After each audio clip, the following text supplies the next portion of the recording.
Hi කොහොමද ඔයාලට මම අද ඔයාලට අරගෙන ආවේ පිට්ටු හදන විදිය. අපි බලමු ඉතින් අපිට පිට්ටු හදන්න මොනවද ඕන කරන්නේ කියලා. මුලින්ම අපිට ඕන වෙනවා පිට්ටු හදන්න සුදු හාල් පිටි, එතකොට ගාගත්තු පොල් ඕන වෙනවා අපිට. ඊට පස්සේ අපි මේ දෙක එකට දාලා හොඳට කලවම් කරගන්නවා. අතින් පිට්ටු ටික කැට කරගන්නවා. ඊට පස්සේ අපි ඒකට ලුණු මිශ්‍ර පොල් වතුර ටිකක් හරි දාලා හොඳට පිට්ටු ටික කැට කරගන්නවා. ඊට පස්සේ අපි ඒක පිට්ටු බම්බුවට හිමින් සැරේ දාලා වැඩි තද කරගන්න නැතුව තම්බ ගන්න තමයි තියෙන්නේ. මං ගාව තියෙන්නේ අද කෑලි 4 පිට්ටු බම්බුවක්.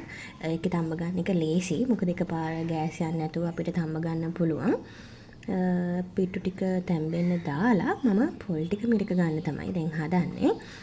අපි අද පිට්ටු කන්න හදාගෙන තියෙනවා. හොඳට උඹලකට දාලා හදපු සැරලුණු මිරිසකුයි ගාගත්ත පොල් කිරි එක තමයි අපි අද පිට්ටු කන්නේ.